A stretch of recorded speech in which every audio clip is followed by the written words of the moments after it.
was on welfare. What do they tell you? I grew up in the hood. What do they tell you? I'm unemployed just like you.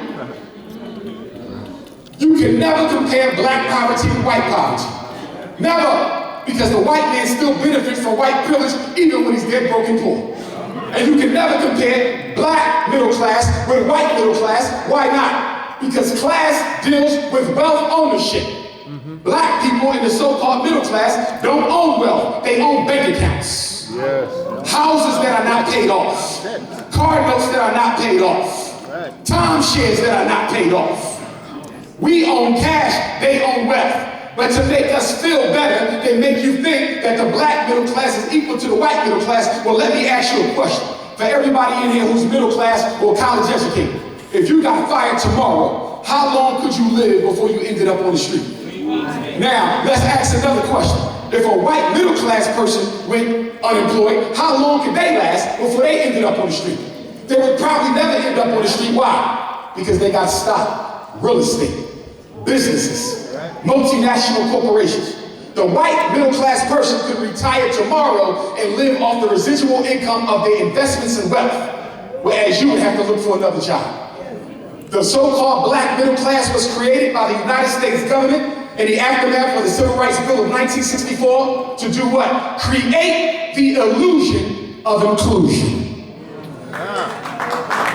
And if you don't stay conscious of the illusion of inclusion, you will end up being one of those Negroes who think times have gotten better since 1865. Well, let me ask you a question.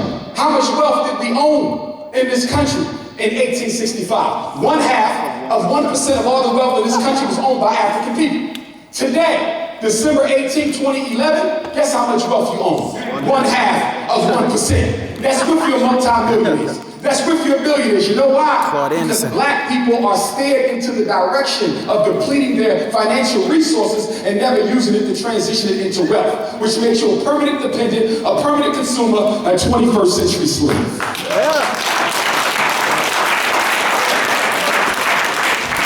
Never invite them into your home unless absolutely necessary, but always try to gain entry into their living quarters to ascertain if they can be trusted. If you notice, white folks who know you, whether it's your boss, whether it's your cable man, whether it's your insurance man, whether it's your so-called friends, co-workers, they always trying to come past your house for a reason. Can I come by and get a quick signature? Can I come pick this up? Can I drop this off? I need a place to chill for a couple hours. The highway's backed up with traffic. Can I come over your home and relax for a while? But you notice they never invite you into this. Most of you who have had a white person in your house have never been inside of this. You know why? Because you're being suckered into the art of war.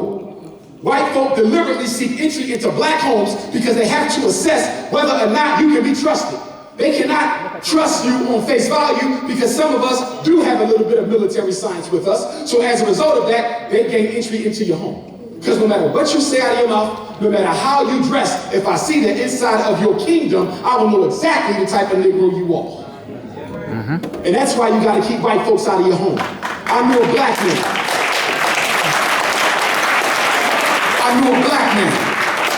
He worked on Wall Street. He made 6-figure salary. He had a young white intern, an upstart, who was all up under his behind, trying to master everything he learned how to do. Somehow, one day, that white boy asked him if he could visit his home, and he let him. 2 weeks later, he was fired. The jealousy that the white man had for how this black man was living, his white supremacy chip got too much over him. And he came back to the job, stabbed the brother in the back, set him up with all types of booby tracks, and he ended up taking over his position without half the experience. Keep on trusting white people if you want. Whenever you hear a Negro talking about there's some good white people, then that's a good Negro people. There's no such thing. I didn't say you should be disrespectful. I didn't say you should teach our babies to hate. I don't want no African child hating their enemy. I want them to thoroughly understand their enemy. Hate is an emotion, it is energy, and we should not be wasting energy on the enemy. Number 8, if you can, during verbal altercation with their leaders, try to provoke emotional reaction or use word trickery to confuse them. If you are successful, this will cause the masses to lose faith. This is one point where a lot of black leaders do very well. If you've ever seen the late great Dr. Khalid Abdul Muhammad Asher, if you've ever seen him on Donahue, he didn't fall victim to this. If you ever see Minister Farrakhan, he don't fall victim to this. Even sold out sharply most of the time, he don't fall victim to this. And so a lot of our leaders have not fallen victim to this, but they like to do it. And that's why when you get into an argument with a white supremacist, first of all, let me back up. What you doing arguing with white people anyway? What you doing that for? Why are you trying to intellectualize your struggle with the person who created it? You should never argue with white folk. I get invitations all the time to debate white folk on psychiatric medicine, special education. Debate you for what? Whether I win or lose, it ain't changing your position because you are my enemy. Are y'all following me? Stop wasting your time when I'm trying to get her to understand the black experience. Her race created the black experience. Number 9, always try to get them fighting with each other. Once they start, it is difficult for them to stop. This is the most important strategy. They have a most unique fondness for destroying one another that supersedes all other interests once it gets started. Are y'all following me? Are y'all following me? This is how they keep us in the situation we're in. So I'm telling you right now, if you got a beef with anybody, if someone says something about you that is not true, you have a right to defend yourself against what was said, but you must resist the opportunity to attack back. Once you attack back, you are now being a pawn in a white man's chess game. And that means you're gonna have to develop discipline. Black men, that means we gotta put our egos back in our damn chests. And why is it that so many black men have such a big ego? First of all, psychologically speaking, I am a psychologist. A big ego is really an extra small ego. It's just under a magnifying glass. Or you follow me? And so you got to recognize that and stop feeding into that. People gonna insult you. People throw slides at me on the low. Do I let them affect me? No, I got to keep on going. Keep your eyes on the prize, brothers and sisters. Stop fighting with each other. Why are you wasting so much energy on somebody who doesn't understand power?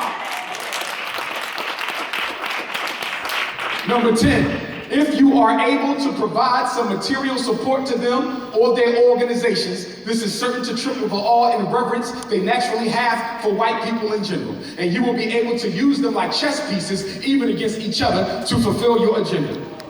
I am a Garveyite. I follow the teachings of the greatest black leader of the 20th century, the Right Excellent Honorable Marcus Messiah Garvey. My flag is red, black, and green. It is no other color, nor will it ever be another color. That's what we do. RBG, yesterday, today, and tomorrow. Mr. Garvey said what? Never let. Marcus Garvey said never let the European financial institutions and organizations. And the Garveyite said why? President General. And the President General said because white participation and white money and a black struggle is like cancer that dissipates our ability to do for ourselves. So you must not accept the white dollar. You must not accept white participation. Now some of my sisters are saying, well, brother, who I want about my after school program. I'm not going to knock you, sisters. You do what you got to do. But for black men, we should never, ever take a dollar from a white man to solve our problems because the hand that pays rules. Number 11. Last but not least, never reveal the code to them. Without knowledge of this code, they will never see us as a unified group of exploiters, but will assume that we are divided by petty difference like they are. How often do you think two white people don't get along because one's a Catholic and one's a Protestant? How often do you fall for the petty difference that a white person is rich and one is poor, so they must be enemies? That's your problem. That's your baggage. That's your failure. Stop projecting it onto your enemy. Are you with me? White folks don't like each other. The Jew think he's better than the Italian. The Italian think he's better than the Irish. The Anglo-Saxon think they're better than all of them. But when it comes to the collective progress of the white race, when it comes to agreeing on your particular place in this world, they all agree unapologetically. And we have to be able to do the same thing. Whether you're more Hebrew, Pan-African nationalist such as myself, whether you're a Christian nationalist, socialist, integrationist, whether you come from another planet, whatever your situation is, when it's time to solve our problems, we gotta leave it at the doorstep and come together as a race. Even if we don't agree on what we want to call that race, recognize that we are all the same. See, there's no need to get strung up on names. You know why? Because God has no one name that can represent the supreme ruler of the universe. Some of us call him all types of names. You know why? Because you can't define the undefinable. It says we are God's first people. No one name is adequate to describe you too, because you are undefinable.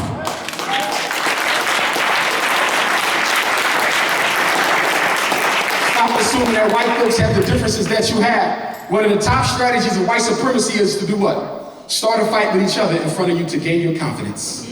They will deliberately start a fight with you in front of your face to gain your confidence. And so now you think there's some breathing room between the two of them, and that was nothing but a good old-fashioned white supremacy tactic. Master these rules that we're going over today, brother and sister. Use them in your life, use them in the community, use them in your family, and know them well, because one day you will have to use them to defend your race. Now, let's talk about the White Supremacy Handbook. Once we're done with the White Supremacy Handbook, we're going to get into the Black Supremacy Handbook. I'm going to show you how our ancestors, ever since they started combating